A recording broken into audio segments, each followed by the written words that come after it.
Hi there guys, in this video I want to just give you a status update of what's happening and so forth. So at the moment, main focus in Elite and Dangerous is the alien sites. Now these have been going quite crazy. A few days ago I posted a video on the unknown machine, and a few days before that I posted about I think it was the 9th alien site or the 3rd or whatever.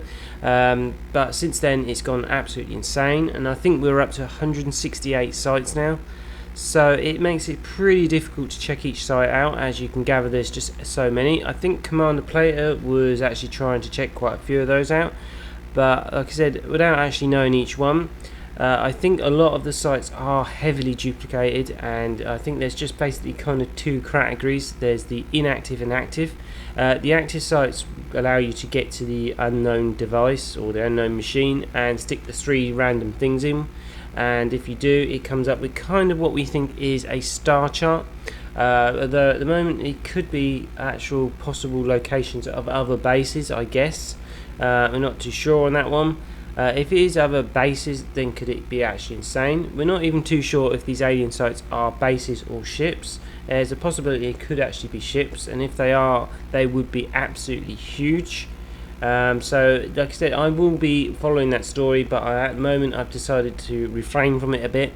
It's just become a bit overwhelming. There's just simply too many sites, and I don't think checking each one out is going to reveal anything. If of course something does change with one of the sites and it is something that is more sophisticated, I definitely will be heading over there and checking it out myself.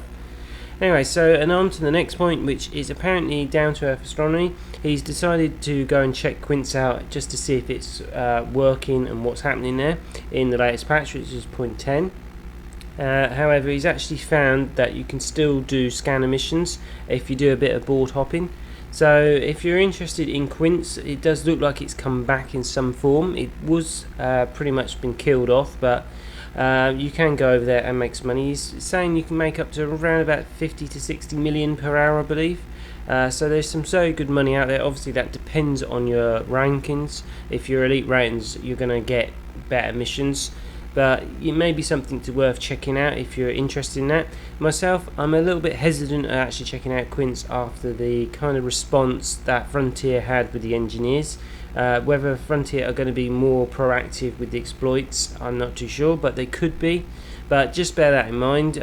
Quince, I wouldn't class it as a glitch as such. It's kind of a bit of a difficult call. Some people say it is, some not. Money glitches kind of don't affect your systems, unlike the engineers, which can hugely boost your ship. So it's kind of a bit of a iffy ground, but anyway, if you're interested, go and head it out, and I'll post the link in the description so you can have a look for yourself. Now another thing is that I'm going to be changing my internet connection. At the moment it's 100/6, so it's 100 down, 6 up. However, the 6 is not as simple as that.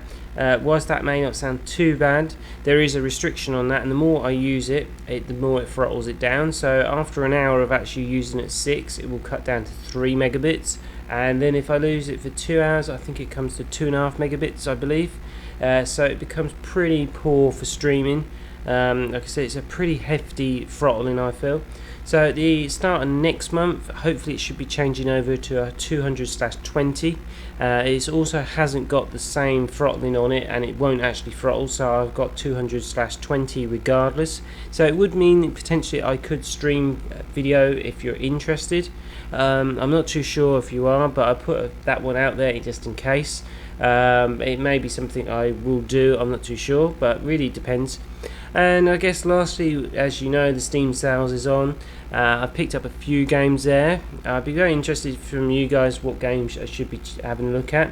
I did look at Star Valleys, seems to be pretty good. I've been playing that quite a lot. And I did get another one, forgotten the name of it. It's kind of like an X in space, the X Games in space where you build stuff. You probably know the name, but it hasn't come to my head at the moment. Obviously some very good deals from some of the big titles out there, sort of like if you've missed them, like GTA and Fallout, they're very good things. I've been looking into Planet Coaster a bit, but it does seem, I don't know, I'm not too sure on that. That's another title that's done with Frontier. It apparently uses the same engine as the Elite and Dangerous, so that's quite strange. I'm not too sure on that one. I'm a bit on the kind of deciding point. It does seem to be a little bit on the more expensive side. But anyway, I'd be interested to hear from you guys what Steam games you picked up, which ones you decided not to buy, ones you've just completely skipped. Anyway, so I think that's it for the time being. Take care and have fun out there.